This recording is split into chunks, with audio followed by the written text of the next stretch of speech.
Wow, that's a big crowd. It's a lot of people. I think it's like a record. So these are accomplishments. We have a lot of accomplishments. And as you know, this is the anniversary, first anniversary, January 20th. And it's been an amazing period of time. We have a book that I'm not going to read to you, but these are the accomplishments of what we've produced. All page after page after page, individual things. I could stand here and read it for a week and we wouldn't be finished. But we've done more than any other administration has done by far in terms of military, in terms of ending wars, in terms of completing wars. Nobody's really seen very much like it. I think it's appropriate that because Minnesota is so much in the fray, and I say to my people all the time, and they're so busy doing other things, they don't say it like they should. They're apprehending murderers and drug dealers and a lot of bad people. And these are just some of the more recent ones that we have. And I can show you some of the people, vicious, many of them murderers. These are all out of Minnesota, just Minnesota. I say, why don't you talk about that more? Because people don't know. Do you want to live with these people? International murder. These are people that are living, they're apprehended and either put in jails in their country from where they came, and the countries respect us, and so they actually put them there. In the old days, they didn't respect our country. Biden wouldn't do this because he let them all in. You know, if you didn't have open border policies of Biden, none of this, all of the things that all of the time that we spend talking about Minnesota and everything else, most of them are coming from out of the country. And it's been caused by a previous administration. Look at this, one after one. Boy, these are rough characters. These are all criminal, illegal aliens that, in many cases, they're murderers, they're drug lords, drug dealers, they're the mentally insane. There's some of them who are brutal killers, they're mentally insane. They're killers, but they're insane. These are just in Minnesota. In California, it's worse. In other states, it's worse. No, Minnesota, the crime is incredible. The financial crimes are incredible. And the problem is because of the agitators and insurrectionists, whatever you want, troublemakers, but they're paid agitators and insurrectionists. Nobody talks about the fact that $19 billion at a minimum is missing in Minnesota, given to a large degree by Somalians. They've taken it. Somalians, can you imagine? And they don't do it. A lot of very low IQ people, they don't do it. Other people work it out, and they get them money, and they go out and buy Mercedes-Benzes, and they come from here, they have no money. They never had money. They never had a life. They never had a government. They never had a country, because there's basically no country. Somalia is not even a country. They don't have anything that resembles a country. And if it is a country, it's considered just about the worst in the world. They come here and they become rich and they don't have a job. I was told that Ilhan Omar is worth $30 million. She never had a job.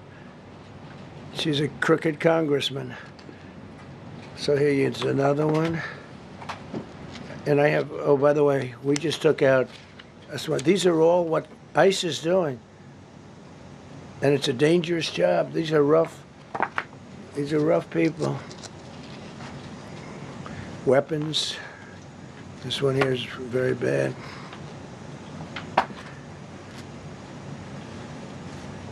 I'm going through this because I think we have plenty of time. I'm going to beautiful place in Switzerland where we'll be, I'm sure I'm very happily awaited for. In Switzerland, they don't know about this. They don't have this problem. They have other problems, but they don't have this problem. Look, killed somebody. Look, and these are rough people. These are not, this was all allowed into our country through open borders, these dumbest policies. You know, men and women's sports is dumb. But to me, having an open border for the world to come in, drug dealers and prisoners. Venezuela, as an example, opened their prisons into the United States. That's why one of the reasons I felt so strongly against Venezuela. Now I'm loving Venezuela. They've been working with us so well. It's been so nice. And an unbelievably nice woman also did a very incredible thing, as you know, a few days ago. We're talking to her, and maybe we can get her involved in some way. I'd love to be able to do that. Maria, maybe we can do that. But we're dealing with the people and the president and all of the people in Venezuela, and we've been doing great. The oil companies are getting ready to make massive investments there. They have more oil than even Saudi Arabia. There you go. These are rough water. This is all Minnesota, every one of them. This is one state out of many. And these people are, let's see, yeah, these are all, so far, people that came from outside of the country. They were allowed in by Sleepy Joe Biden, Crooked Joe Biden, whichever you like. You can call him whatever you like. They're both right. He's sleepy and he's crooked. He was the worst president we've ever had. And we've had some bad ones, too. I can tell you, all you have to do is look at trade. You're not getting bored with this, right? I hope you don't. But these are people that you have to see. Strong-arm rape, aggravated assault with a weapon, and many other crimes.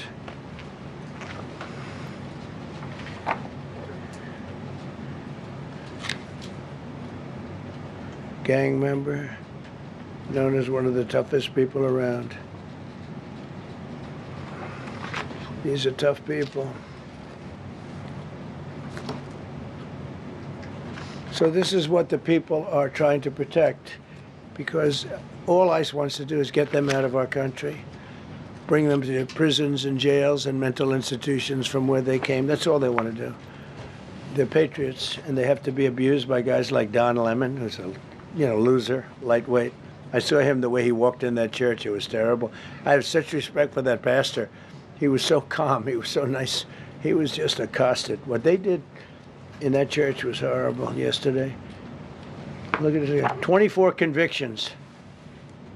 24 times convicted. They're not charges. These are convictions. So he comes from outside the country. Do you think he's going to be good here? He's convicted 24 times. He's going to be good here, right? It doesn't work that way. It's a man murder. It's one of many. One of many. All they want to do is get him out. They want to take him out of our country. And we're met with paid agitators and insurrectionists, troublemakers. They're paid. You know, when the woman was shot, and I felt terribly about that. And I understand both sides of it. But when she was shot, there was another woman that was screaming shame, shame, shame, shame, right? You saw it. So loud.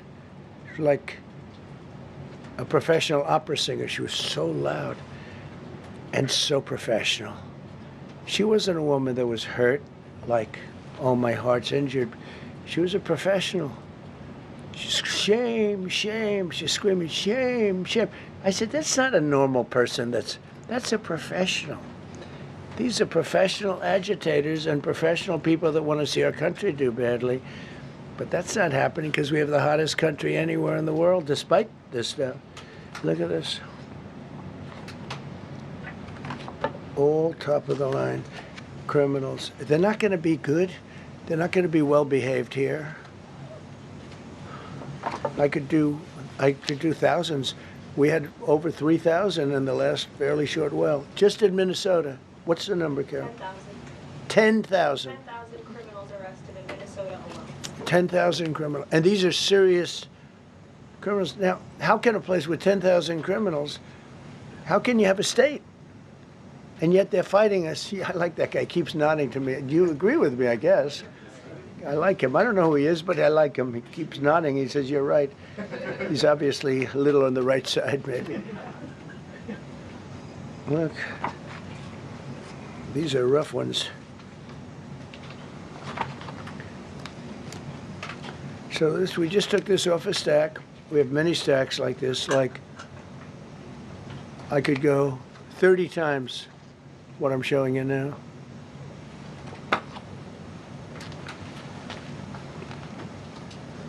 Relations with Hezbollah, that's nice. Why do we allow them in our country? I'm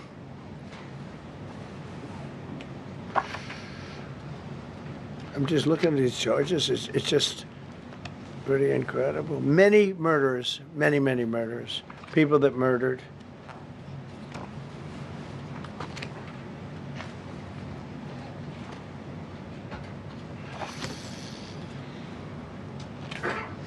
So what ICE does, and Border Patrol is incredible, too. I mean, Paul Perez and that group is incredible. Mostly Hispanic, by the way. They're like 60% Hispanic. You know, they talk about Hispanic. They're mostly Hispanic, right? And they're unbelievable people. And then they say, oh, we discriminate against. I love Hispanic. They are unbelievable. Entrepreneurial. They have everything. I did great. I did the highest. Nobody ever got numbers like I got from the standpoint of being a Republican. But even if you look at Texas, I won the entire border along Texas, between Texas and Mexico. It never happened before. Nobody's ever done that before. I did it. As a Republican, I did it. I love the Hispanic. And they accuse us of all sorts of things. 60% of the people we're talking about, they're the best people we have, and they're Hispanic. The Border Patrol is largely Hispanic. ICE is largely Hispanic. They're unbelievable people. I don't know how they can take the abuse. They're taking rough people like this, like all of them. We have 10,000 at least. I could have done 10,000 of them. You're lucky I only did like 100. And this isn't even the worst of the group. They have murderers. They have some people we can't use their picture for legal reasons, but they're up for murder in their own country. And we jeopardize their case. When we send them back and we coordinate with other countries. A tremendous amount of work. All allowed in here by an open border policy of the worst president in the history of our country. A man that didn't win the election, by the way. It was a rigged election. Everybody knows that now. And by the way, numbers are coming out that show it even more plainly. We caught him. So I just want you to know that it's a terrible thing. Here's the book on accomplishments. And this is something, ooh, I'm glad my finger wasn't in that sucker. That could have done some damage, but you know what? I wouldn't have shown the pain. I would have gone back. Boy, did you hear that? That was nasty. But I would not have shown the pain. I would have acted like nothing happened as my finger fell off. That was a nasty, I think somebody did that. It was him. It was my man. How were you? You didn't do it. I know you did. I know you didn't. So, but here's the book. These are all things we have. I'm going to read a few of the samples, but look at this. These are all, each line is something that we did. Nobody did that before. And it's big stuff, too. Look, we have the hottest country in the world. So, I will read you a few. We ended Biden's stagflation. We were in stagflation. That's a disaster. That's far worse than inflation. As you know, he had the biggest inflation in the history of our country. They say 48 years. Pick your choice. But they had the biggest inflation in the history of our country. We have it right down to a normal number now. We're going to get it even a little bit lower. Created super high. What we've done with growth is incredible. We created super high economic growth, and America is booming. It's booming. There are thousands of businesses right now that are being built. Many of the biggest factories in the world are being built right in our country. They're not going to other countries. They're leaving other countries. Fourth quarter GDP is on track to pass perhaps much more than 5% growth, and that's despite the fact that we had a Democrat shutdown. They shut down our country, and we had 5%. Nobody's in this room has ever heard about 5%. I think it could be 20% if we do it right. If we don't, every time we have good numbers, they raise interest rates. You shouldn't do it. In the old days, if you had good numbers, they'd lower interest rates, or they wouldn't do anything. Here, they try and kill it. They always try and kill success.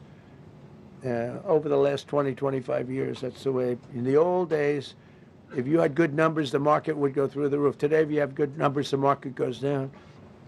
But by the way, we've had the best stock market in history, the best 401ks in history, and we inherited a mess.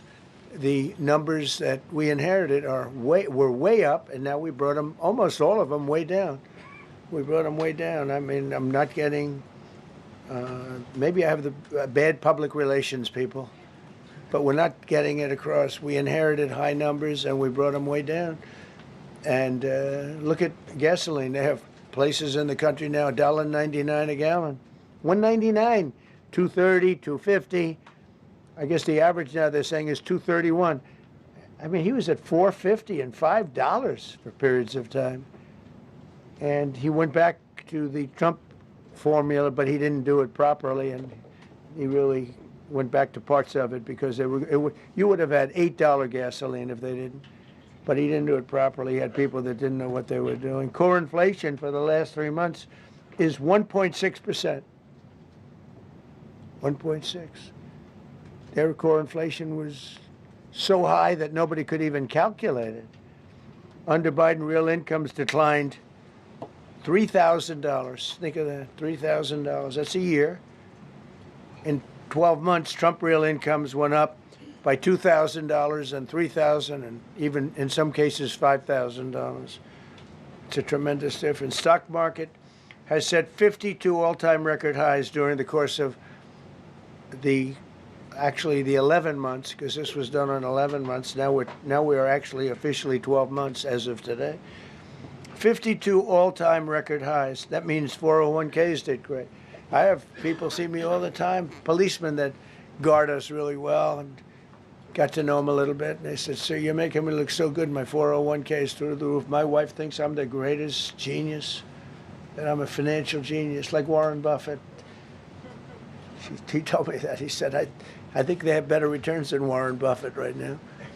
But he said, all my life, my wife has been criticizing me for not being smart financially. Now, all of a sudden, she loves me more. But we added $9 trillion in value to retirement accounts, saving many people. I mean, they were going out of business.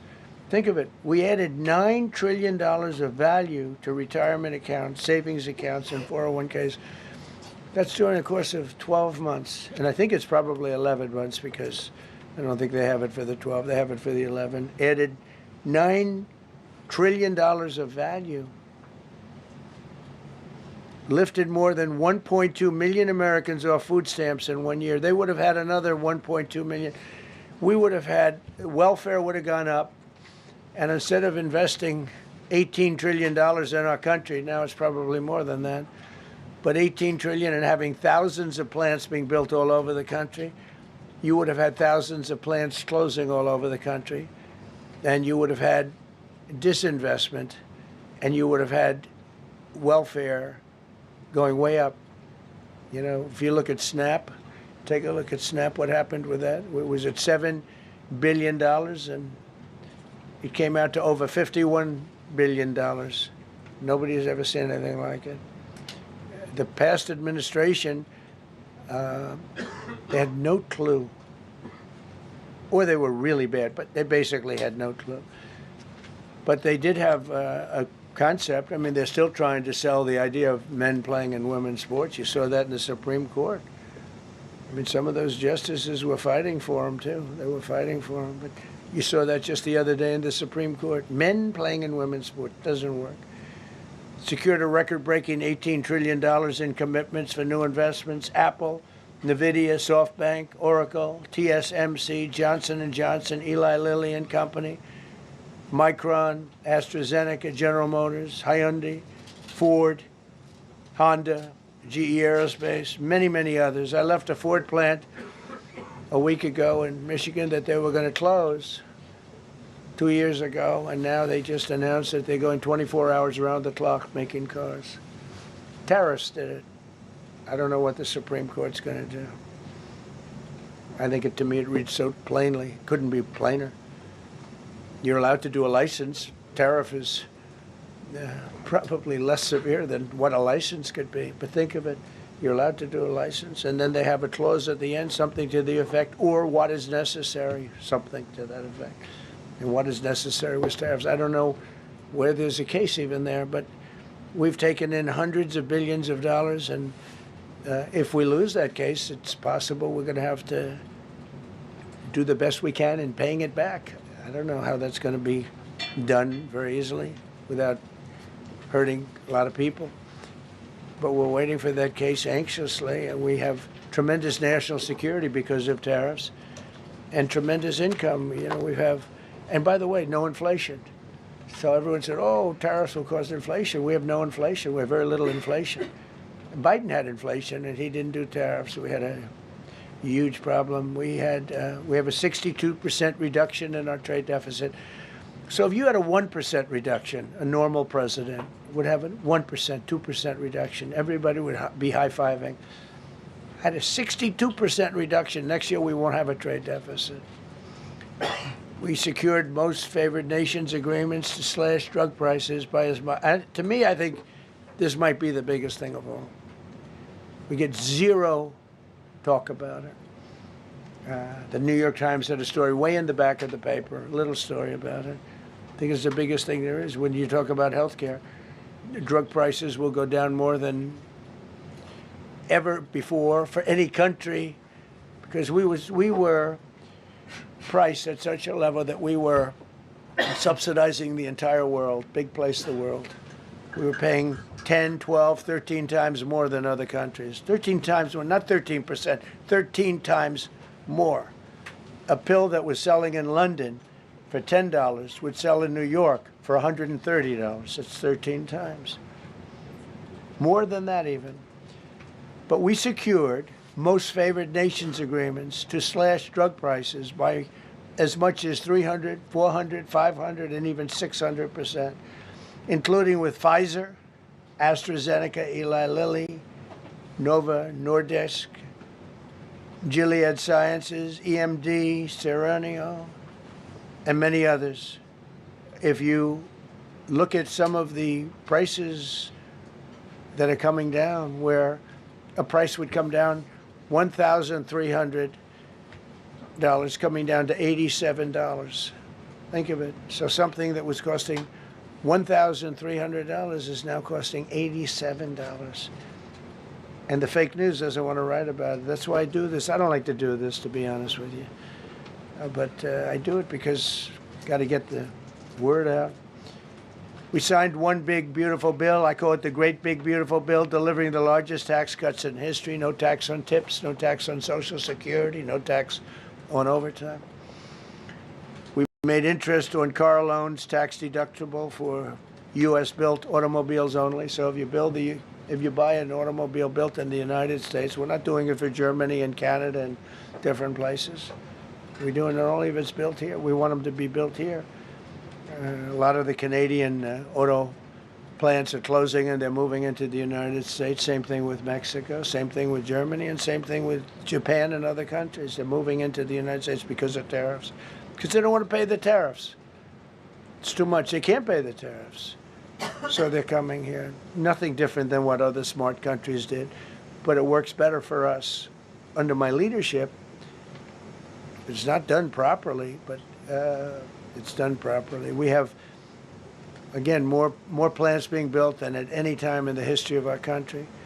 Passed the largest spending cuts in American history, and that was true in my first. We had a tremendous first term also. We rebuilt our military. We had one of the best. We had the best economy in the history of our country, but we're blowing it away now. When this stuff starts opening up, you're not going to see anything like it probably ever again. We slashed the federal budget deficit by 27% in a single year. Think of that, 27. You could do it 2%, 1%, a half a percent, 27%. And that's with all of the things we have to do, all of the people we have to put on the payroll to get rid of people that are murderers.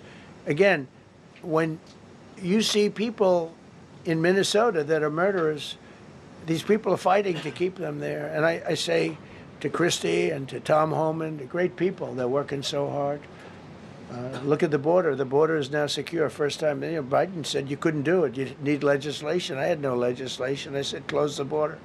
Within 1 month, we had almost nobody coming in. Now, for the last 8 months, nobody came into our country illegally. And I find that hard to believe because you'd think somebody, because it used to be millions of people just poured into our country. And the people that do that are Democrat sort of aligned. So, I mean, they're not doing me any favors. We had nobody come in. We have a very strong border. We have very few people coming up. They're not going to make the trek because they know they probably won't be coming in. So it's not as hard as you think. But I didn't have to go back. Remember, they said, we need legislation to close the border. They had millions of people coming in a month. We have nobody coming in. And we're getting the murderers out. Murderers, people from prisons and jails. Many countries opened up their prisons and dropped them into the United States. Those are the people we're getting out. And we have a lot of heart. And I said, you got to lighten up on this. We have a lot of heart for people. They came in illegally, but they're good people, and they're working now on farms, and they're working in luncheonettes and hotels and all. And we're looking to get the criminals out right now, the criminals. And I think it's very important. I mean, every once in a while you see a story, we take somebody. He should be out because they came in illegally. So in theory, they should be. But we're focused on the murderers, the drug dealers, the mentally insane. We have a lot of mentally insane killers. I mean, you can't even talk to them. It'd be nice if you could have a little reason, but you can't even reason. These are seriously ill people. You have a couple of countries where they were loaded up. Their mental institutions and insane asylums were loaded to the gills. They couldn't get. They're empty now. But they're filling up because we're bringing them all back. We know where they came from. And every country accepts them. You know, under Biden, they wouldn't take. They had so little respect that they'd bring them there and they wouldn't take them. They said, get the hell out of here. They would be bringing a plane in to land in a country, and they'd put 5 planes on the runway so you couldn't land the plane. So they'd come back with the people that they were bringing back. They don't do that with me. They do that with me. They have problems. They don't do it. They accept them back. They're not happy about it, but they accept them back. Cut a record number of regulations. I promised to eliminate 10 old regulations for every one new regulation. Instead, we cut 129 old regulations for each one added. Think of that. I want to do 10. In my first 4 years, I did. When we put on a new regulation, you had to cut 8. This year I said you have to cut 10.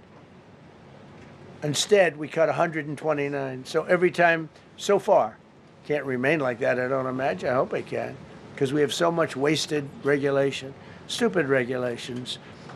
Regulations where they go by California, which is a disaster state, with a governor that truly is doing a bad job. He's killing that state. If he ever ran the country, this country would be Venezuela. Very quickly, using tariffs slashed the U.S. trade deficit by an incredible 77%. The trade deficit is down, and that doesn't include the last month where we had our best month. We slashed the trade deficit by an incredible 77% in 1 year with no inflation, something that everyone said could not be done. So we had essentially no inflation. In fact, the last month we had almost no inflation. But we slashed the trade deficit by 77%. If you slashed it by 1%, that was good. Again, we did that with tariffs and intelligence. And we did that with November 5th, great election. We secured historic trade deals to reduce barriers on U.S. exports with countries covering 40% of all U.S. trade. Think of that. American exports are up by more than $150 billion this year. People said, oh, we're not exporting. All we do is buy. If you keep buying, you're not going to have a country for very long. So we increased exports by more than $150 billion. Investment in American factories is up 41%. That's a record. Nobody goes 41% up. You go 2% up, 1% up. You go down by 3%. If Kamala got elected, the 41% up would be 41% down. We removed over 270,000 bureaucrats from the federal payroll. That's another thing. So we have, we announce our unemployment numbers, call it unemployment or employment, and they were very good. But we could make them great. But we've slashed tremendous numbers of people off the federal payroll. Because ultimately, if you're on the federal payroll, I mean, we have jobs where they had 10 people for every job. So we cut. Now, if you want to see some good numbers, I'll hire 1 million people. We cut millions of people off the federal payroll. I don't like doing that, but the good news, I don't feel badly because they're getting private sector jobs and they're getting sometimes twice as much money, 3 times as much money. They're getting factory jobs. They're getting much better jobs and much higher pay. But all I have to do is say, like, what the Democrats do all the time. They hire 1 million people, and then they hire another million. They load it up, and it says, oh, they only have a 3% unemployment rate. It's a fake rate. So with us, we're proud of the fact that we cut so many because, again, I don't want to cut people. But when you cut them and they go out and get a better job, I like to cut them. And sometimes they have to be forced to do that because, it's like they want to stay where they are. They don't know. And then all of a sudden they end up, we have many cases, Caroline, where people were devastated. They hated Trump. I got caught from my very boring federal job where they had, again, sometimes 10 people to do one job. And they were very upset. And now they ended up with a job where they get paid 3 times more money. They're ending up buying houses. It's like crazy. So they went from not liking me to liking me a lot because it's hard to get. We need people. We need people. It's one of the reasons. I mean, when you have good people on the farm or good people in hotels and everything else, we want to work with them as much as we can. Under Biden, 1 out of 4 jobs added was a government job. Think of that. So 25% of the jobs added. That's when you know that, that's 25% of jobs aren't real jobs. But again, I could do that. I could add 2 million jobs right now, would have an unemployed. I could say just hire some more people.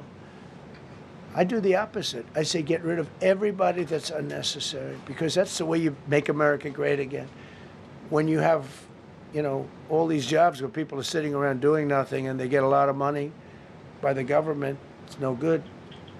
But that's what the Democrats do. They show, oh, we were at 4% unemployment. That's a good number. But they just add jobs, or they wouldn't cut. They would never cut jobs. Under Trump, 100% of all new jobs created have been in the private sector. Think of that. Not 1% has gone to federal. So under Biden, 1 out of 4 was a government job. Under Trump, 100% of the new jobs created, 100% came from the private sector. That's how you make your country wealthy and strong and good. We inherited the worst border in history and turned it into the strongest border in history. Illegal crossings have plummeted to the lowest level ever recorded, down 99.999%. That means down 100%. 99.99. Now, I want to find out who that one person is. For 8 months in a row, 0, and these are government numbers, these are not my numbers. For 8 months in a row, 0 illegal aliens were admitted to our country. 0. Nobody came in, unless they came in legally. We have a big process for having people come in legally, by the way. A lot of people are coming in legally. They have to prove they love our country. They have to prove that they're not going to need welfare. A lot of things they have to prove. For the first time in 50 years, we are now seeing reverse migration, where because we're getting all of these illegal people out. People that came in illegally, in many cases they're criminals, in many, many cases. Remember when they used to say that the people that come into our country as immigrants are very nice people, they're wonderful people, they don't commit crime. No, they make our criminals look like babies. They make our Hell's Angels look like the sweetest people on earth. The Hells Angels are now considered a nice, high-quality person. I like the Hells Angels. They voted for me. They protected me, actually, believe it or not. But they make our criminals look like babies.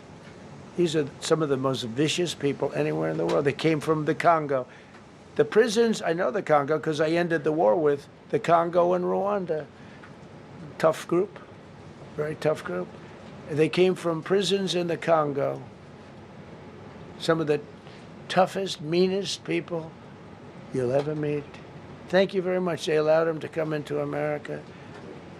These are tough people. Before my election, 100% of net job creation was going to foreign migrants.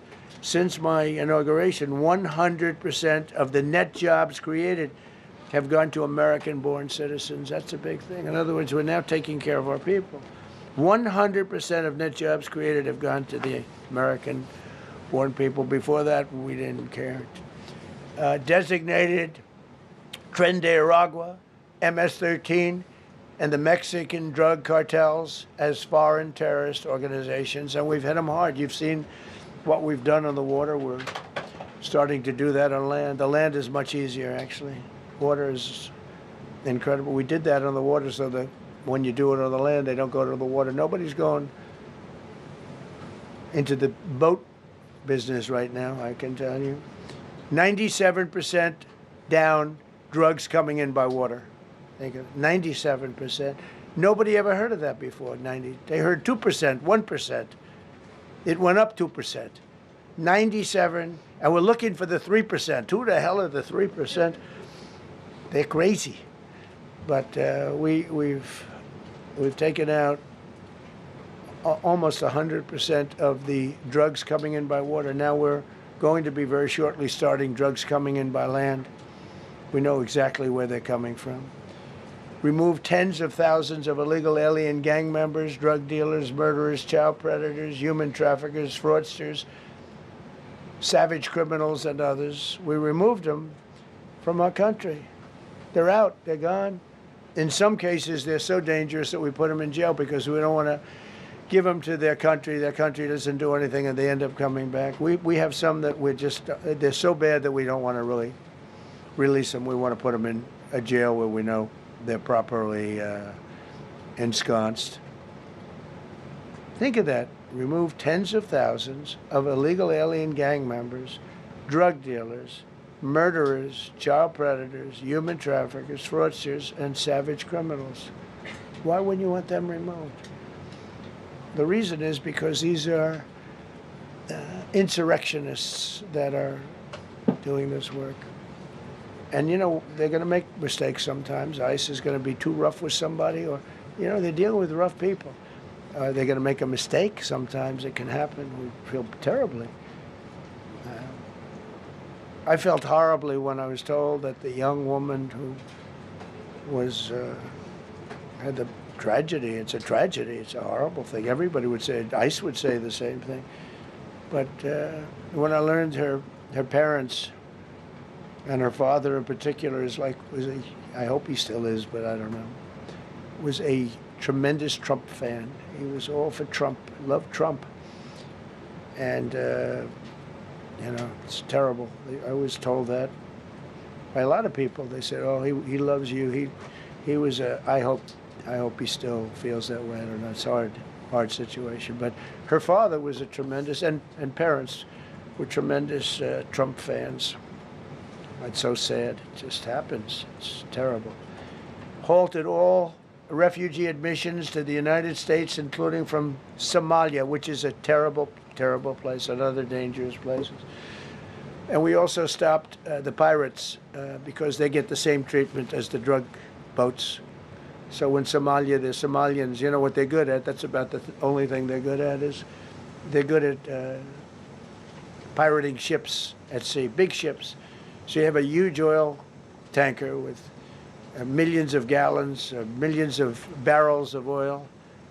And if it gets hit by a big weapon, the whole thing blows up. And they don't want to fight, because if they do, they're told by their insurance companies, do not hand over the ship. And they're not allowed to have any guns on the ship. They're literally, you have these massive ships being taken over by a Somalian small boat with a big weapon. Because if they hit the side of the ship can blow up. I mean, you talk about a blow up. Bad. We've seen some bad things happen. And the insurance companies, some of these ships cost more than $1 billion to build. And the insurance companies say, look, we'd rather give them money than take a chance on $1 billion insurance policy.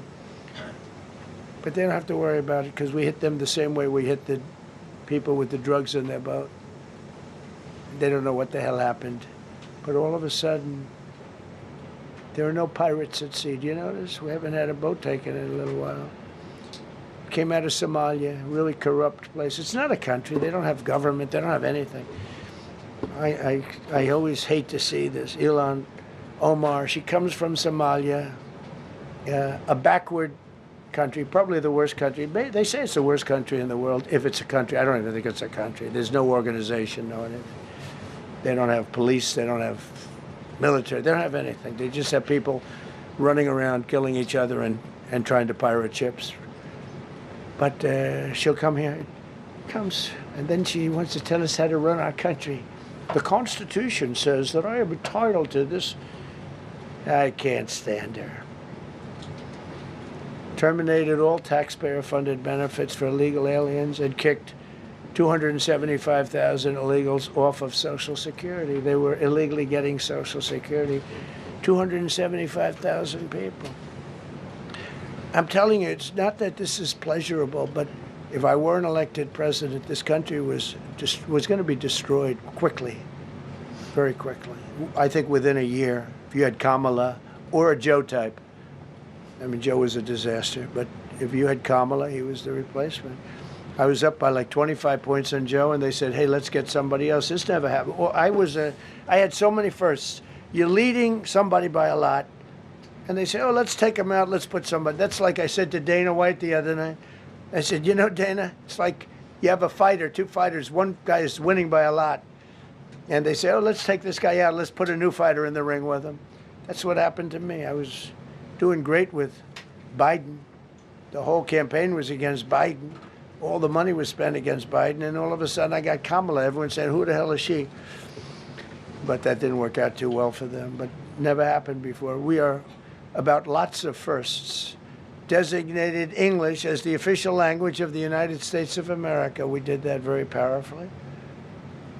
And while we're at it, we also took the Gulf of Mexico, and now it's the Gulf of America. Because we have 92% of the shoreline. It always bothered me. I'd say, you know, we have most of the shoreline. Mexico has a small percentage, talks about 8%. We have 92%. And I said, why is it the Gulf of Mexico? It should be the Gulf of America. I was going to call it the Gulf of Trump, but I thought that I would be killed if I did that. I wanted to do it. I wanted to. My people work so hard. Sir, I don't think it'll look too good. I'm telling you, it's a good thing. And it'll be hotter than ever, I said. No, but I decided not to do that. I'm joking, you know, when I say that. I was not going to call it the Gulf of Trump. Because tomorrow it'll be, Trump wanted to call it the Gulf of Trump, but he was rebuffed by his people. My people don't rebuff me too much. The Gulf of Trump, that does have a good ring, though. Maybe we could do that. It's not too late. No, we have the Gulf of America now. It's great. Our country is proud for the attack on Venezuela, the attack on the Iran nuclear capability, wiped it out.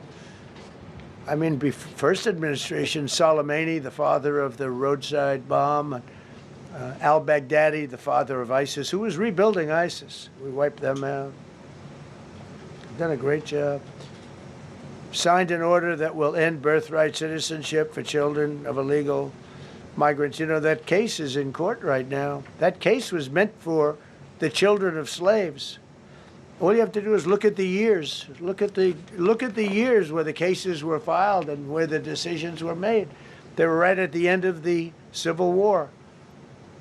They're trying to say that, you know, in China's making a big business out of that. They come to the country, they have a child, the American citizen, they get all the benefits.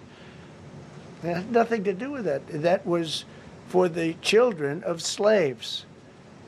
And I hope the Supreme Court so rules. designated fentanyl as a weapon of mass destruction. It is. We lost, I believe, 300,000 people this year.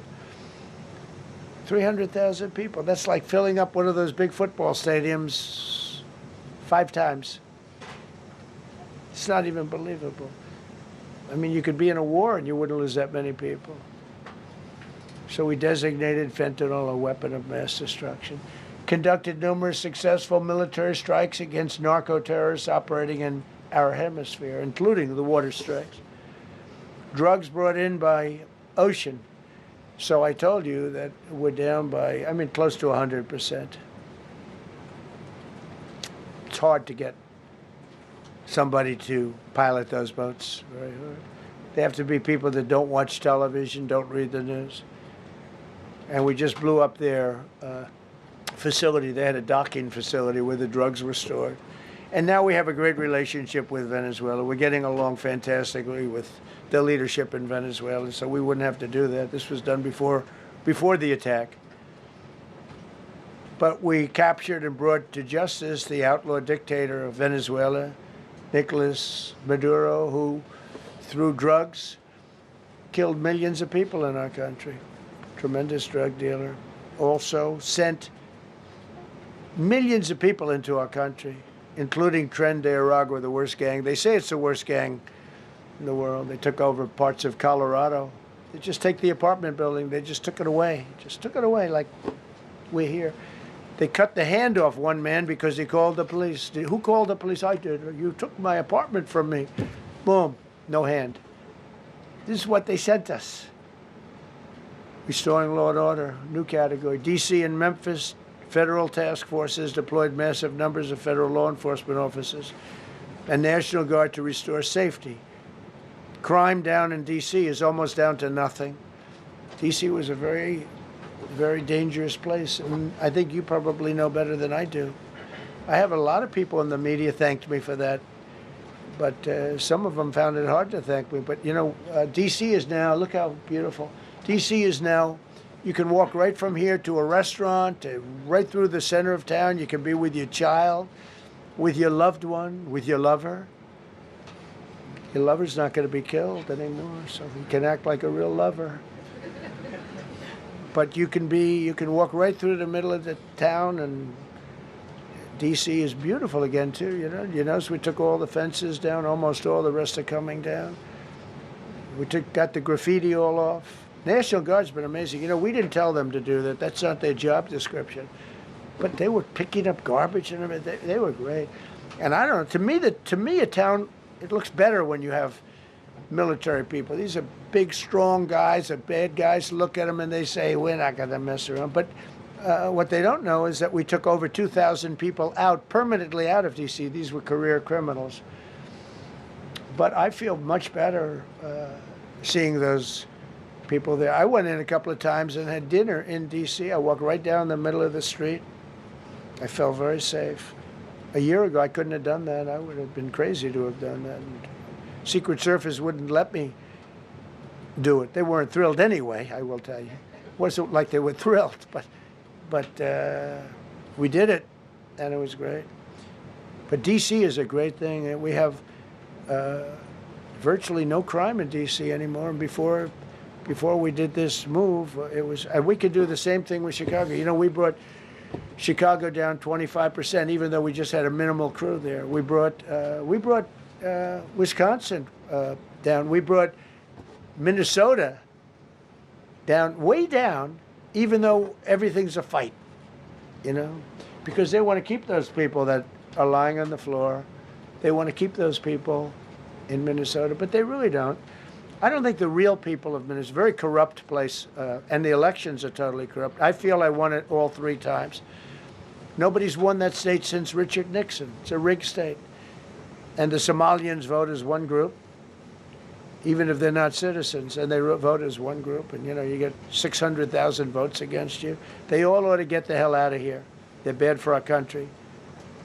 Nationwide achieved the largest reduction in violent crime on record. So this just came out. Nationwide, over the last 11 months, achieved the largest reduction in violent crime on record, including the largest one-year drop in murders ever recorded. Almost 2,000 lives were saved. That's despite the fact that we took in criminals under the leadership of the Democrats and Joe Biden. More motor vehicle theft is down by 100,000 vehicles nationwide. That's another nationwide. The motor vehicle theft was out of control, and now it's very much in control. It was down by more than 100,000 vehicles to a record low. Began the process of eliminating cashless bail policies across the nation. You got to get rid of your sanctuary cities, and I hope our people know that we're not going to pay sanctuary cities. We're not going to pay them anymore. They are sanctuary for criminals. They hold criminals. We're not going to pay. They can sue us, and maybe they'll win. But we're not giving money to sanctuary cities anymore as of the beginning of the month. We began the process of eliminating the cashless bail. Well, cashless bail is where it all started. It's a disaster. And then other places. I don't know if it started in New York. I remember it starting in New York. So if somebody comes in, murders somebody, and they let them out, no bail, no nothing. Basically, cashless bail means you just get the hell out. And they go outside. We have one case where a guy murders somebody, gets released, and goes out and murders somebody. 2 people in one day.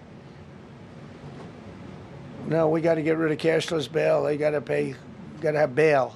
There's a reason for bail, long tested. Signed an executive order to bring back mental institutions and insane asylums. We're going to have to bring them back. Hate to build those suckers, but you got to get the people off the streets. You know, we used to have, when I was growing up, we had in my area in Queens, I grew up in Queens, we had a place called Creedmoor. Creedmoor, did anybody know that? Creedmoor. It was a big, I said, Mom, why are those bars on the building? I used to play Little League baseball there, a place called Cunningham Park. He was quite the baseball player, you wouldn't believe. But I said to my mother, Mom, she would be there, always there for me. She said, son, you could be a professional baseball player. I said, thanks, Mom. I said, why are those bars on the windows? Big building, big, powerful building. It loomed over the park, actually. She said, well, people that are very sick are in that building. I said, boy, I used to always look at that building and I'd see this big building, big, tall building. It loomed over the park. It was sort of, now that I think, it was a pretty unfriendly sight.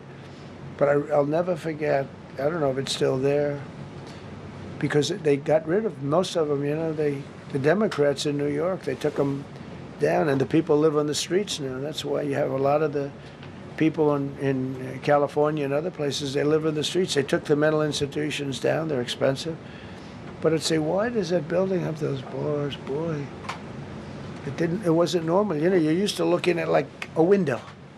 But this one, you look at it, all this steel, vicious steel, tiny windows, bars all over the place. Nobody was getting out. It's called a mental institution. That was an insane asylum. Designated Antifa as a domestic terrorist organization, and many others. It is. America is respected again on the world stage. That's another topic. Obliterated Iran's nuclear enrichment capability, and Operation Midnight Hammer was one of the most successful anyone's ever seen. CNN fake news. I don't know where they are. CNN. Anybody from CNN here? Fake news. Nobody wants to raise their hand anymore. They used to, oh, here. Now if you're with CNN, you don't raise your hand. But they said, well, maybe it wasn't that successful, which I really was angry because these pilots took their life in their hands. 2 o'clock in the morning with no moon, dead dark, guns shooting at them. They went in with those beautiful B-2s, and every single bomb went down an air shaft and obliterated it. And CNN came out and said, well, maybe it wasn't, by a scam writer who wrote, you know, fake stories, a lot of fake stories on other topics, right? Because when we did it, we said, that's a terrible thing. You know, the pilots came back and they said, we hit everything. They did a great job. Then on top of that, we launched from a submarine about 30 Tomahawks on top of everything else. The place was obliterated. CNN said, well, maybe it wasn't that bad. Turned out it was worse than it was. You know who could tell you that? The Iranians would tell you that. Because if they do anything, they're going to have to start a brand new place. But they did an amazing job. That was like what we did with Venezuela. I mean, nobody's ever seen a military operation like that. Ended 8 unendable wars in 10 months. These were unendable wars. Cambodia and Thailand fighting for years. Kosovo and Serbia. The Congo and Rwanda. Pakistan and India, they were really going at it. 8 planes shot down. They were going to go nuclear, in my opinion. The Prime Minister of Pakistan was here, and he said President Trump saved 10 million people and maybe much more than that. They're both nuclear countries. Israel and Iran. Egypt and Ethiopia were going to fight over a dam, and I got them to stop. I still got to work it out, because they put a dam up in Ethiopia that stops the flow from a little river called the Nile. I always think of the Nile being in Egypt, you know, beautiful Nile with the pyramids, but they put a dam up. You know who paid for the dam? The United States of America. It's the biggest dam, I think, in the world. They put a dam up. I said, how did you let that happen? Why would we have done that? We financed it. This country would. I don't know. Maybe it was a Republican president, but I don't think it was. I think it was a Democrat. But what a terrible thing. So Egypt basically is, you know, they don't have enough water in the Nile. And they use that for a lot of things, including entertainment and travel and tourism and everything. I mean, I don't know. They got a big dam. I got to work that one out now, too. Armenia and Azerbaijan, President Putin told me, I cannot believe you settled that war. I've been trying to settle that war for 10 years. Armenia and Azerbaijan, they were fighting it for many, many years. And I ended up getting the heads of both countries in my office. The beautiful Oval Office, much more beautiful now than it ever was. And one sat on one side, one sat on the other. He said, you know, I've been the head of Azerbaijan for 22 years, and for 22 years I've been killing his people. And the other gentleman, and both very good guys, said, I've been here for 7 years, and for 7 years I've been killing his people. And they started over there, and within an hour they were next to each other, and by the time we ended, they were hugging each other, and it's been a great peace, you know? Should have gotten the Nobel Prize for each war, but I don't say that. I saved millions and millions of people. And don't let anyone tell you that Norway doesn't control the shots, okay? It's in Norway. Norway controls the shots. They'll say, we have nothing to do with it. It's a joke. They've lost such prestige. That's why I have such respect for Maria doing what she did. She said, I don't deserve the Nobel Prize. He does. When she got it, they said, wow, that's amazing. I thought President Trump would get it. President Trump deserves it. He ended up 8 wars. How nice, right? She's a good woman. Got all 20 living hostages returned to their families, and the remains, they all came out. We got the 20 living hostages. We got the 28 hostages. They have 1 left that we think we know where it is. Amazing. Looked like we weren't going to get anywhere near that. Now they've gotten almost. And more importantly, we got many more, hundreds. We got them all. If we didn't do it, you wouldn't have had, most of those people would have been dead. I don't know if that's covered properly, but you know, the 20 is great. They were the last ones. I always said the last 20 are going to be hard, but we got them. We got the last 20, and we got close to 28 of the bodies of the dead. And to those parents, that was just as important as getting their son back alive. They were almost even more intent on they knew their son was dead. They wanted to get the body. I got him back. We just created the Board of Peace, which I think is going to be amazing. I wish the United Nations could do more. I wish we didn't need a Board of Peace, but the United Nations, and you know, with all the wars I settled, the United Nations never helped me on one war. I mean, I guess I'm not blaming them. I didn't call them to help, but I got, you know, the presidents and prime ministers together. We knocked heads. We got along, and they liked me. I liked them. Every single one of them nominated me for a Nobel Prize. Every one of the wars, among many other people. nominated me for a Nobel Prize. But Putin told me, I cannot believe you got this war settled. I've worked on it for 10 years because it's his territory. Rescued 83 American hostages and citizens detained from abroad without paying a lot of money. Paid no money. Apprehended terrorists responsible for the Abbey Gate bombing that claimed the lives of 13 U.S. service members in Afghanistan, the lowest point in the history of our country. That was a Biden disaster. I was getting out, but I was getting out with dignity and strength.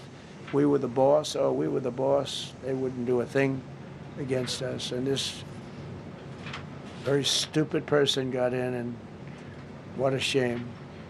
They should have left from Bagram, which is the big military base, which has hundreds of acres around it. Should have left from Bagram. Terminated visas of Hamas sympathizers and deported pro-jihad foreign nationals. Got NATO members to agree to raise defense spending to 5% of GDP from 2%, and they pay the 5%, and they didn't pay the 2%. And by the way, I did more for NATO than any other person alive or dead. Nobody's done for NATO. And I think for the most part, they'll tell you that. I think you could ask the Secretary General about that, but he said it a lot. I've done more for NATO than anybody, and I see all this stuff, but NATO has to treat us fairly, too. The big fear I have with NATO is we spend tremendous amounts of money with NATO, and I know we'll come to their rescue, but I just really do question whether or not they'll come to ours. You know, I'm just asking. Just saying, right? You remember during the debate? Just saying.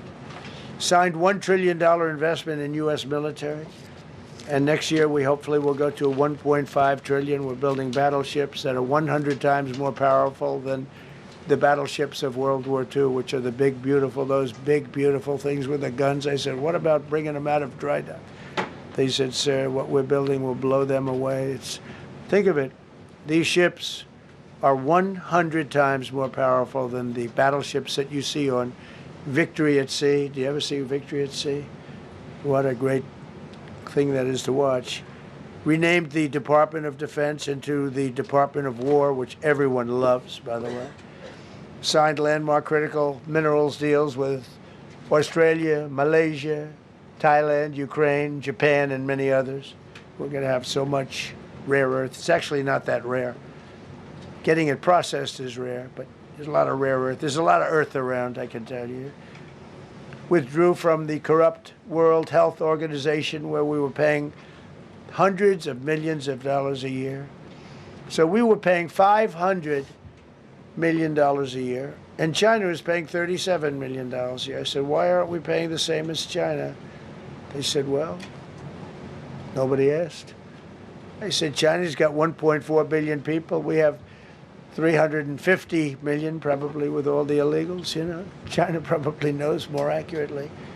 But we have much smaller in terms of the number of people. We have a much more powerful military, but we have much smaller. I rebuilt the military during my first term, by the way. And while they gave away a lot to Afghanistan, the Taliban, which was just horrible seeing them, every year seeing them do that military down some dirty street, is a disgrace. But while Biden gave a lot of it away, it's a tiny fraction compared to what we did. I rebuilt the military, and now we're continuing to build it. And bigger and better, we need it. Peace through strength. But we withdrew from the corrupt World Health Organization. So I remember we were paying $500 million. They were paying 37 or 39 million. And I said, how come? So I withdrew, and they called, we'll give you the same deal that they had. I said, well, it should be less than that, because if they're at 37 and you have 3 times, 4 times the number of people, even maybe 5 times, I don't know. So it should be less, but I didn't want to chisel around. And I thought about it.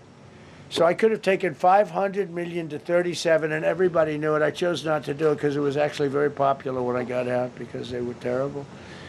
And so I chose not to take that deal. First thing Biden did is go back into it. You know what he paid? More than 500 million. So I actually called them. I said, you know, you can buy it for less. You can make a deal at 37. There's no reason to pay 500, they didn't care. They paid more than 500. Did you know that? They paid more than 500 million. I made a deal at 37. I could have had 37. They were public about it. We'll give you the same deal that China has for 37. And they paid 500. They paid $500 million. That's the way you ruin a country. And it's the same attitude that, you know, you have on everything else with these people. They were terrible. The anti-American UN Human Rights Council we ended. The UN Relief and Works Agency we ended. And the fake Paris Climate Accord, which was a ripoff of America, where we had to pay $1 trillion and they were paying nothing. China didn't kick in until 2035. We kicked in immediately. We were supposed to pay $1 trillion. Russia went to a standard of 1991, which was a dirtier standard. But we had to pay top dollar. So I terminated that. Another Rick. We ended the woke lunacy and restored common sense, abolished all discriminatory diversity, equity, and inclusion DEI policies throughout the federal government and the private sector. They're gone, everybody. They're gone.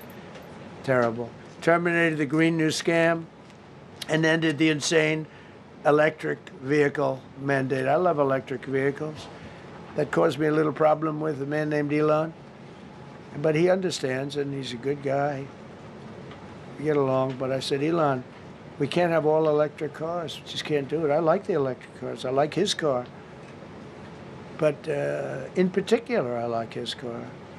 But we can't do that because some people don't want an electric car by 2030. And to build the power stations all over the country would have cost $4 trillion. $4 trillion. That's more than any country has. If you got China, the United States, and everyone, you couldn't do it. And it would have taken years. And yet they were supposed to be switching over electric vehicle mandate. Some people don't like electric cars. Some people want hybrids. Some people want regular gasoline-powered cars. We have more gasoline than anybody. And now with Venezuela, we have 62% of the market when you include Venezuela. So I ended the Green New Scam and I ended the insane electric vehicle mandate. Now you can buy a gasoline-powered car, a hybrid, and you can buy a electric vehicle. I mean, if you think, if you want electric, you can buy it. Make a good deal on them right now because they made a lot of them.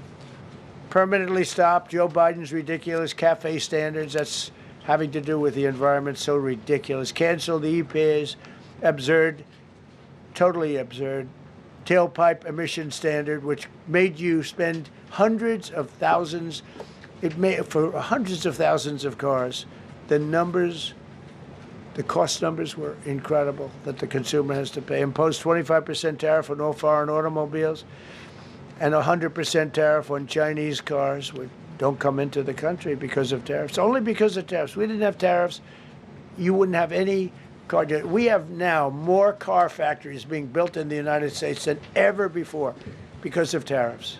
If they take those tariffs away, China will eat our lunch. They'll take all of our car business.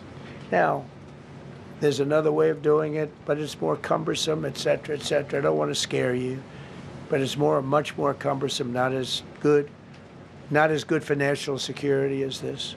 We have a perfect system right now. We're making a fortune. We've never been stronger, and I hope the Supreme Court does the right thing for our country, because if they don't, it's such a problem. It's just so, it would be so sad. We're doing so well because of tariffs. And the people that are heading up the lawsuit, like there's a guy named Leonard Leo, who's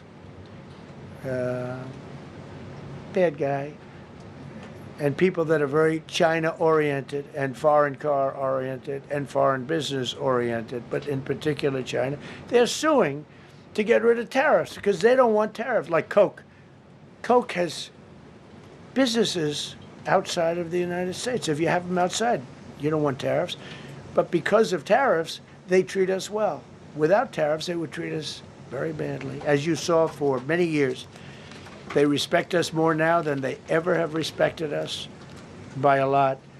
And revoked the California emissions waiver to stop San Francisco communists from regulating the automobile industry and destroying automobiles and the industry in the nation. I was with Bill Ford of Ford Motors. I was with all the people at General Motors the other day, and they are making more money and building more cars than they are doing so good, all because of tariffs and what I've done.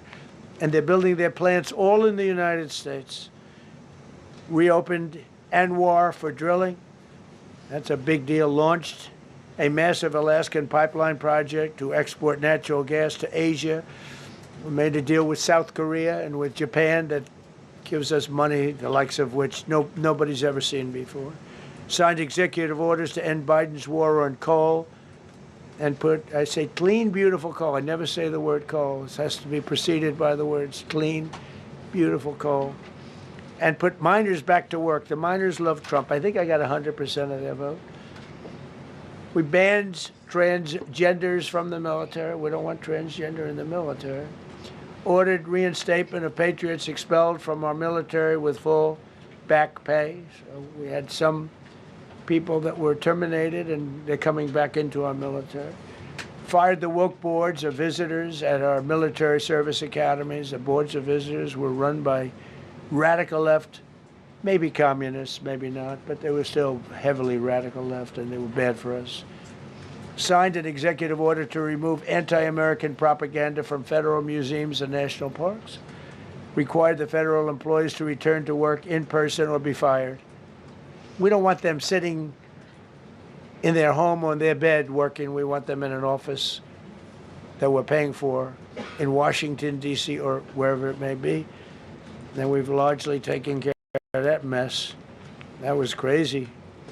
I guarantee you they're out on the ball fields. I guarantee you they're out.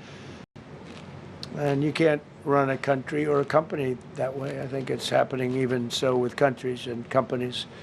But we had so many of our federal workers, they wouldn't come into work. Signed an order banning all government censorship and restoring free speech. Made it the official policy of the United States government that there are only two genders. This was not a tough one. Two genders. Can anybody guess what they are? Male and female. I think the Democrats know that too, but they refuse to admit it.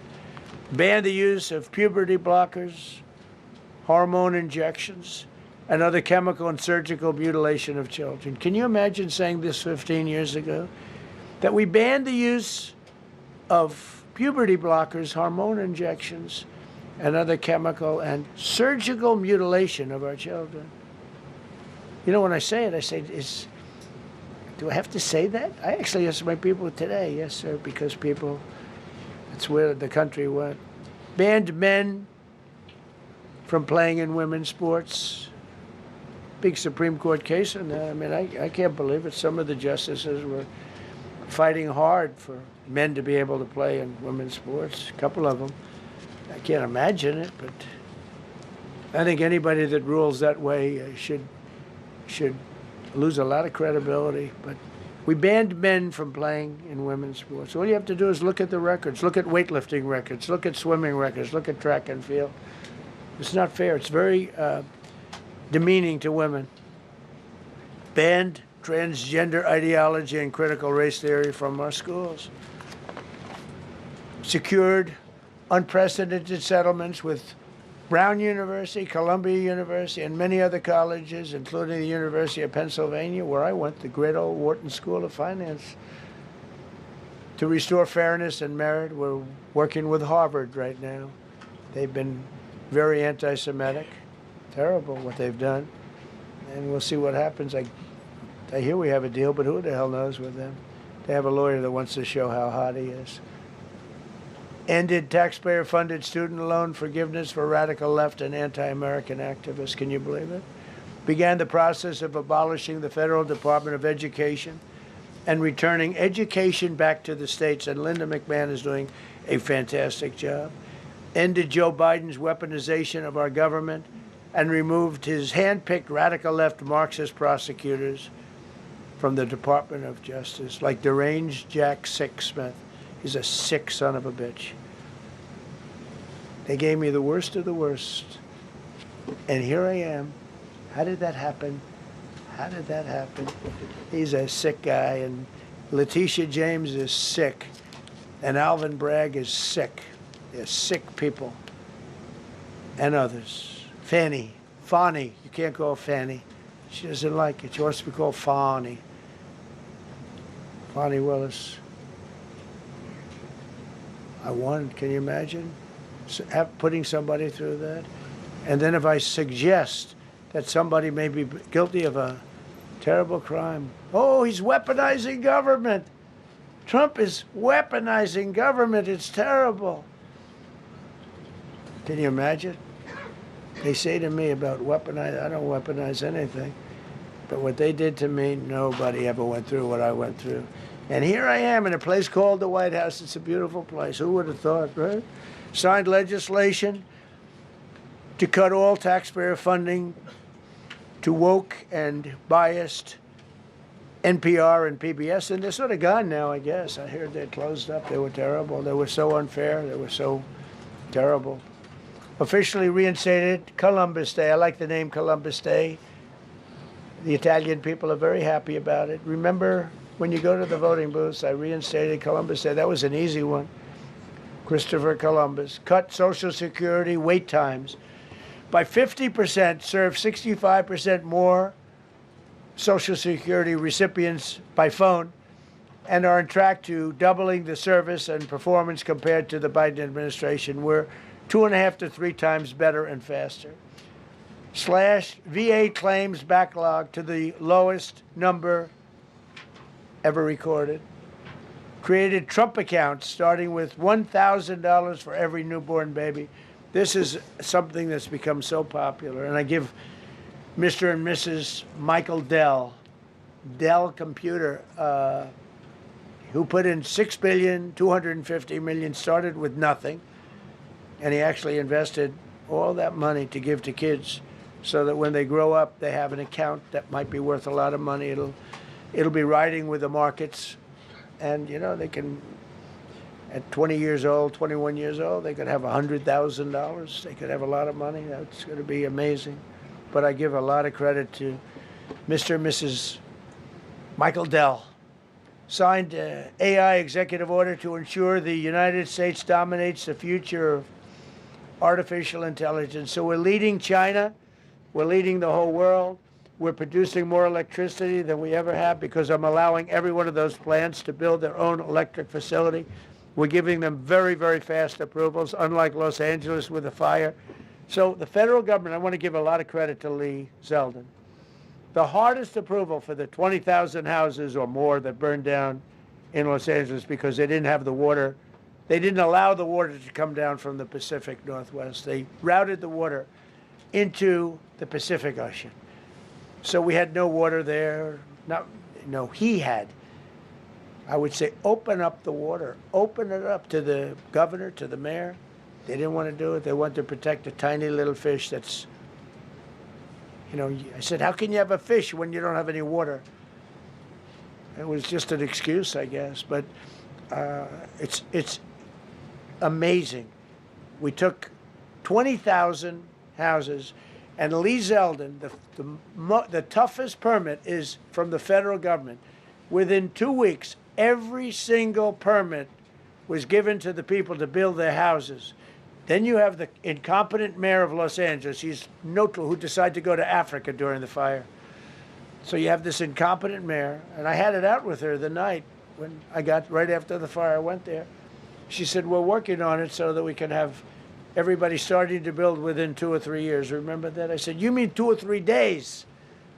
No, I mean 2 or 3 years. And the place went crazy. Well, they still haven't gotten their permits. But every federal permit, every single one has been given a year ago.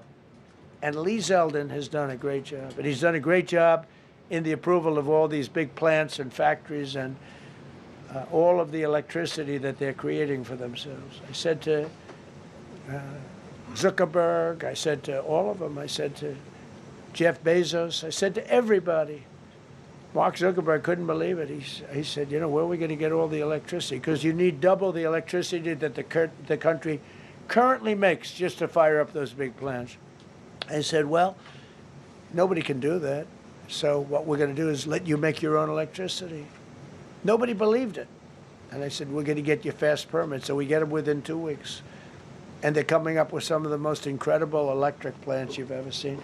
So each one of those massive buildings, AI or otherwise, is building their own electricity. They're building their own plant, and it's incredible. Many of them are under construction already. They're going to have. We're leading AI, and we're leading China by a lot. Established a MAHA presidential commission, banned many artificial food dyes, as you know, issued new vaccine recommendations, and created new real food pyramid.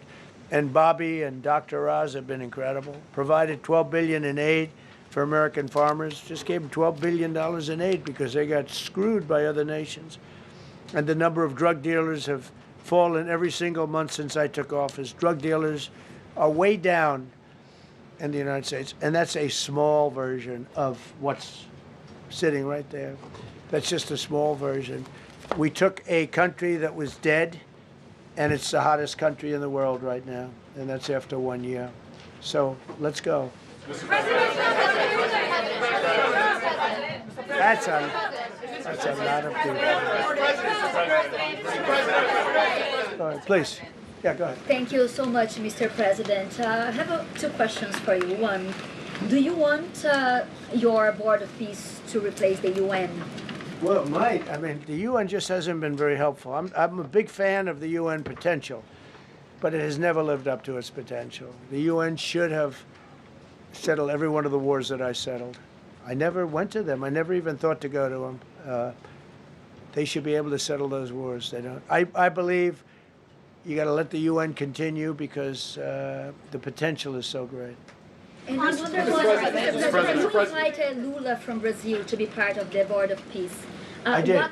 What role do you I did. expect him to play, especially A big role. I with like him. Venezuela? Yeah, And I like another one, because the Are you from Brazil? Yes. The EU and Mercosur just signed a trade agreement this weekend, which is going to be the biggest trade zone, free zone in the world. Right. At the moment, you are talking a lot about tariffs. What is your reaction to that? So, two questions, Lula. Well, look, I just think this. I think we have trade like we've never had before. We're doing better in trade than we ever have before. We're not being ripped off by every country in the world like we were before.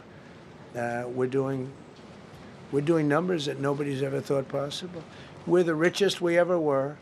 It's because of tariffs and the proper use of tariffs. And we're also the most secure. As an example, Iceland, without tariffs, they wouldn't even be talking to us about it. So we'll see what happens. I think it's going to work out quite well.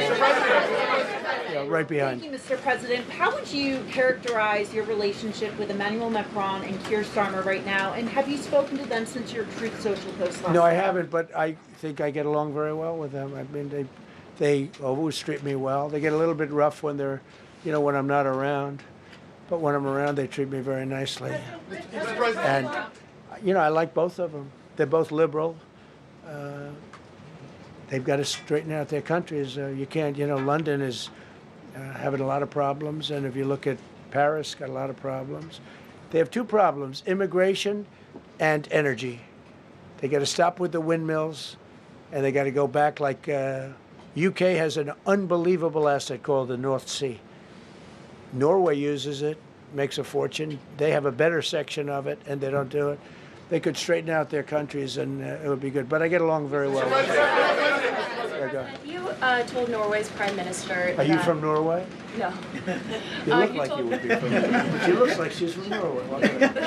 Go ahead. You told Norway's prime minister that you not winning the Nobel Peace Prize made you feel less obligated to think purely of peace. Well, I lost a lot of respect for Norway. And I believe very affect... strongly that Norway controls the Nobel Prize. But you have to understand, I settled 8 wars. I've had every one of those wars, every participant wrote, I didn't ask them to do it. They sent in strong they make recommendations for that. But I settled 8 wars. No president's probably ever settled 1 war. I don't know, think of it. I did 8. The reason I do it is because it's easy for me to do. And I didn't do it for a Nobel Prize. I did it because I'm saving a lot of lives. I'm trying to settle the final one. I'm trying to do Russia-Ukraine. And when Russia's ready, Ukraine's not. When Ukraine's ready, Russia's not. But they're losing 25,000 people a month on average. And I'm trying to get that one done. But no, I feel that Norway has tremendous control over who gets the Nobel Prize, despite what they say. far are you willing to go to acquire Greenland? You'll find out. Mr.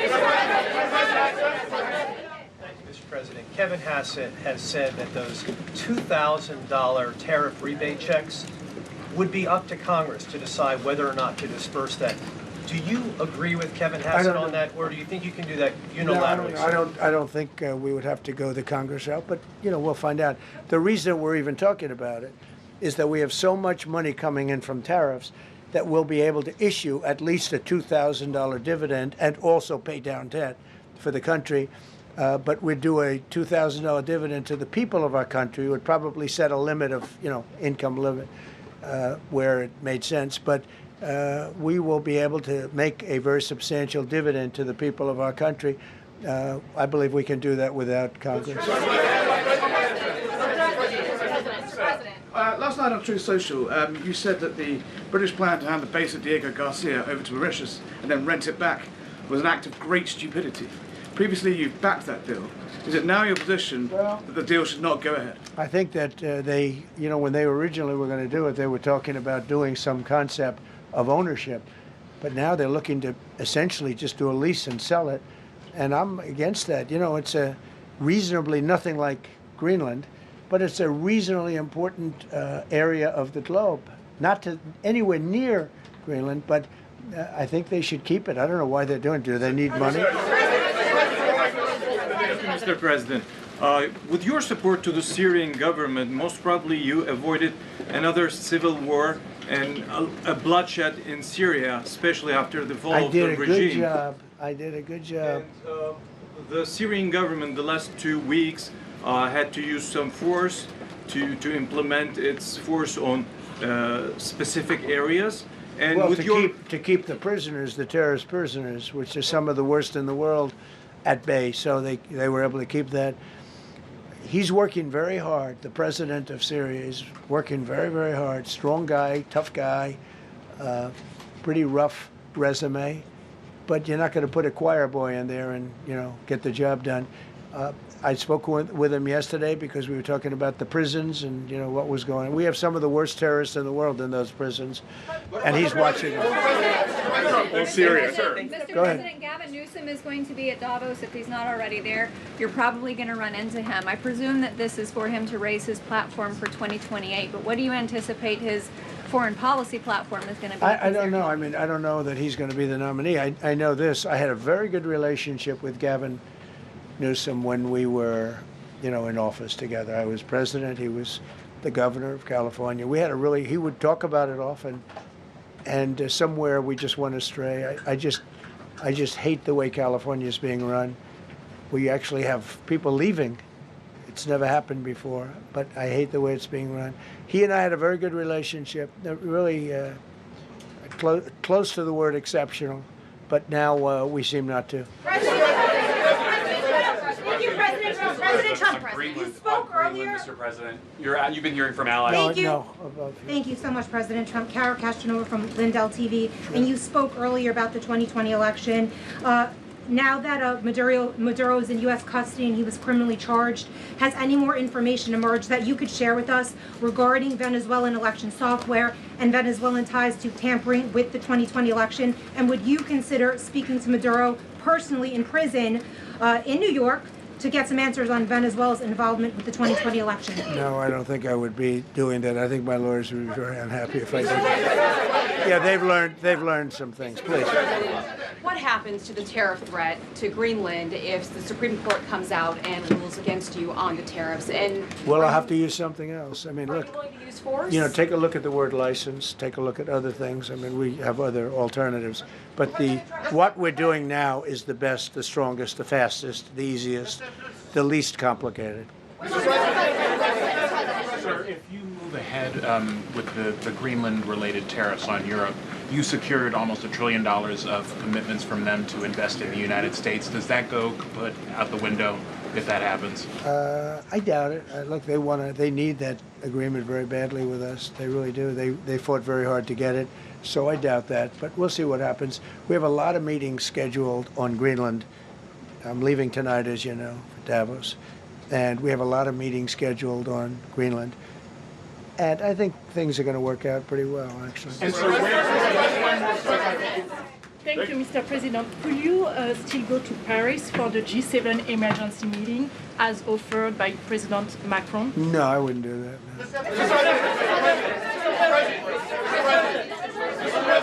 No. Because, you know, Emmanuel's not going to be there very long. And, you know, there's no longevity there. He's a friend of mine. He's a nice guy. I like Macron. But he's not going to be there very much longer, as you know. And I think, you know, I have meetings with the people that are directly involved, not some of the people you're talking about. Thank you so much. Thank you so much, Mr. President. Happy You know, New I've Year. never seen this room like this. Is this a celebration of the first year? Yes. Have you ever seen it? I've never seen this many. I hope we have a very good. I hope we have a very good structural floor. You know, this used to be a swimming pool. You're sitting over a swimming pool. I could see that happening. But we need a good structure here, don't we? Huh? Yeah. Mr. President. Thank you so much, Mr. President. Happy 1 year anniversary. Thank you. And my question is on Syria. The Kurds, as the most loyal U.S. partners, facing attacks by some Syrian elements within the Syrian government. Will you do to ensure the Kurdish rights protected and their effective forces against terrorism in Rojava, Syria continued, as the Kurdish see you as a president does not abandon his allies? Well, I like the Kurds, but just so you understand, the Kurds were paid tremendous amounts of money, were given oil and other things, so they were doing it for themselves, more so than they were doing it for us, but we got along with the Kurds, and we are trying to protect the Kurds. That's correct. Ahead of your speech in Davos, can you give us a preview of what we can expect as far as, you know, laying out the plans for Americans to be able to buy homes? I think more than anything else, what I'm going to be speaking about is the tremendous success that we've had in 1 year. I didn't think we could do it this fast. Think of it, it's just now 12 months, and you know, I say it often, we have the most successful country in the world. We have the hottest country anywhere in the world by far. And this country would have been absolutely stone cold dead. And I'm going to be talking about it. I'm going to be, because, you know, a lot of them could use some of the advice as to what we did. They need energy. You take a look at their energy policy, they're going to destroy themselves with what they're doing with the windmills and all the nonsense. They need energy help badly, or they're going to be in big trouble, and they need immigration help badly. How much longer do you want to go? Call with. I do. I have a very important call with President Erdogan, who I like a lot. All right, one or two more questions. Go ahead. Thank you, Mr. President. During Go your ahead, second... please. Go ahead. One Thank question you, Mr. about the President. critical we had one. Yes? Thank you, Mr. President. The red blouse. Go ahead. You talked a lot at the beginning of this about the economy, some positive economic indicators. Polling shows a majority of Americans don't feel the economy is doing well. Are you worried you're making the same mistake as President Biden by telling No, them? I hope I don't make the same mistake as him. Look, I inherited a terrible, it's a great question, because we inherited a terrible, terrible mess between the border, between all the problems. The whole country was falling apart. And in 12 months, less than 12 months, in 12 months, we have the strongest border we've ever had. We have prices that are much, much lower than they were for the last time. We inherited very high prices. We inherited, remember this, inflation was at a historic high. We had never had inflation like that. They say 48 years, but whether it's 48 years or ever, we had the highest inflation, in my opinion, that we've ever had. Prices, because of that, were very high. I inherited, we brought down eggs immediately. Remember the first news conference, they were screaming at me about eggs. I was in the position for 2 days, and we brought eggs down to lower than what they were before. And by the way, they continue that way. We brought the prices down from when I came into office and from what Biden had, way down. We're going to bring them down further. But the job we did is a miracle. One of the reasons I'm doing this today is to explain. We inherited a mess, and we've made it a beautiful, beautiful picture. Think of gasoline at $1.99 in many states. $1.99 a gallon. It was $4.50, $5, in some cases $6 or $7. We're at $1.99. And energy is so big that with energy, everything else comes down. But the prices are coming way down, and we're going to bring them down further. But we started up here with these guys. We inherited a country that was broken. We inherited a country, and I have a very warm spot. We've done very well with Venezuela, and by the way, that even in itself is going to help us bring down the oil prices. I mean, the Venezuelan oil, we've taken 50 million gallons of oil. We've taken 50 million barrels of oil out of Venezuela in the first 4 days. We've got millions of barrels of oil left. We're selling it on the open market. We're bringing down oil prices incredibly. And when they come down, and they've already come down, again, $1.99 a gallon for oil. Nobody thought they'd ever see it. All right, one or two more. Go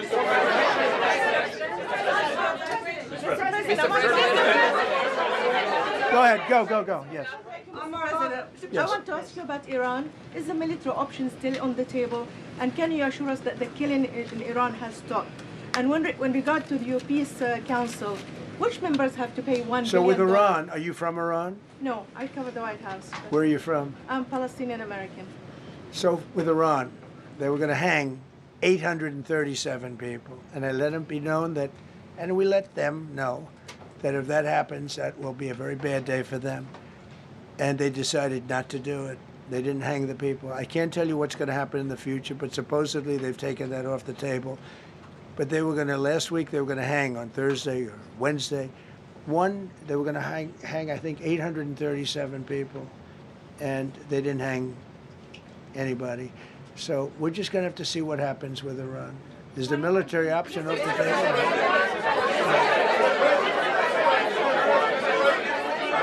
Go ahead. Thank you, Mr. President. Trump. Thank you, President Go Trump. ahead, please. Thank you, Mr. President. Go ahead, I'll take your question. Okay, thank you. Thank you. Thank you, Go Mr. ahead, President. right here. Thank you, Mr. President. You promised during your second inaugural to always put America first. I'm curious, how would you winning the Nobel Peace Prize improve the lives of average, everyday Americans? Why is this prize so important? It wouldn't improve the lives of any. But what improved the lives of people are people that are living. I saved probably tens of millions of lives in the wars. You know, if you add up the numbers, just if you look at any one of those wars, you're talking about millions of people. You multiply it times 8. But when you look at India and Pakistan, that could have been 10, 15, 20 million people. Could have been more than that. So I saved millions of people. So that, to me, is the big thing. What? You suggested a moment ago that perhaps the reason why a positive story about the economy isn't getting through is because of, bad communications people. But are average Americans wrong to still feel high prices? And how much longer does the White House hope that they? So I think a lot of people are listening to the fake news a little bit, and I'm not blaming anybody. I think I blame ourselves. I think we've done a much better job than we're able to promote. We're not promoting. We're doing a great job, and we're sort of letting the promotion take care of itself. One of the reasons I'm doing this news conference, I think it's important. We have taken a mess and made it really good. It's going to get even better. But if you look at prices from a year or a year and a half ago, you look at the Biden prices, they were way up through the sky. And, they use the word affordability. They just say affordability, and they don't talk about it. They created the affordability problem, and we are solving it. We have solved a lot of it. Again, everybody agrees in this room, I think, gasoline prices have come per gallon way down. When that happens, everything else comes down, but they've come down way down. Many of the groceries have come way down. It's all happening, and it's happening strong. But if you go back a year and a half, 2 years, take a look at those prices and look at the prices now.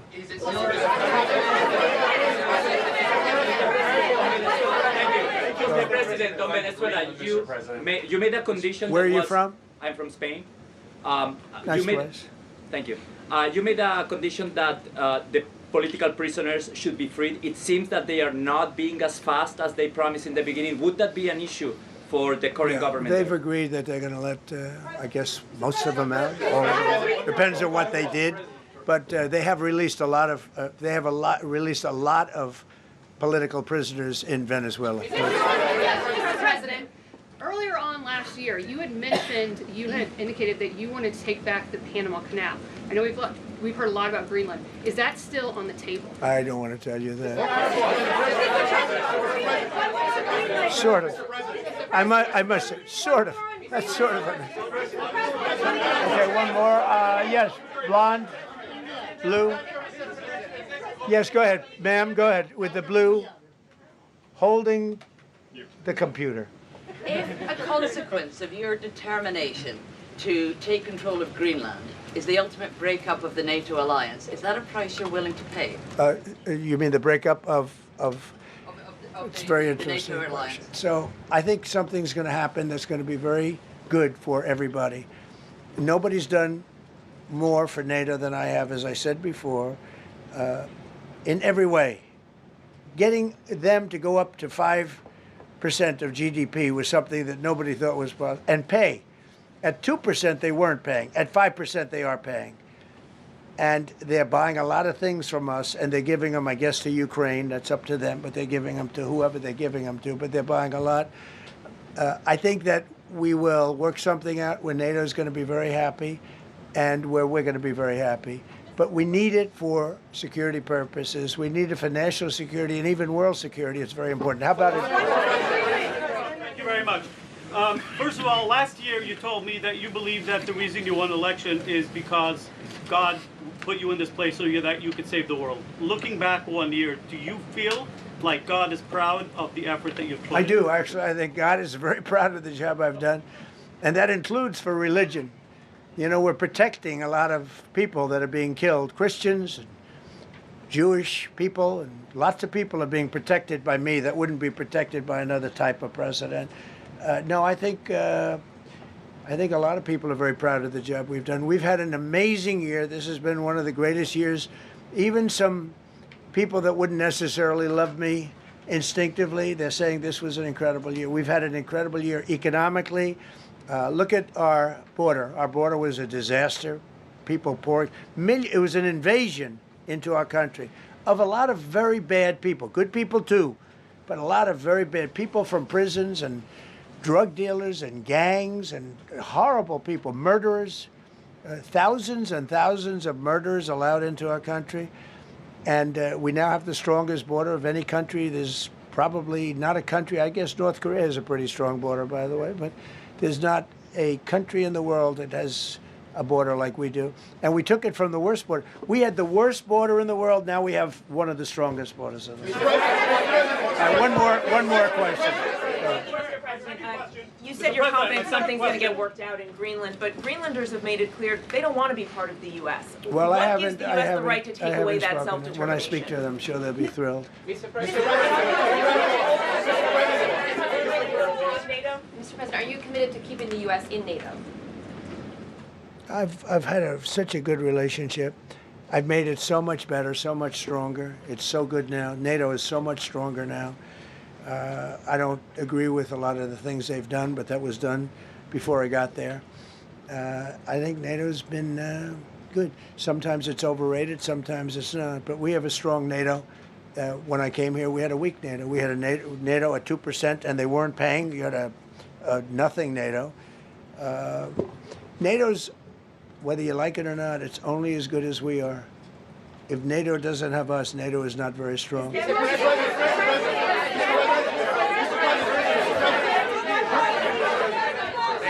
you. Yes, no, behind you, please. Thank you, President Trump. Yes, go ahead. Really appreciate it, sir. We heard a long list of accomplishments from the last year. Could you cherry pick the top three? And then looking forward, what are your three most important priorities in 2026?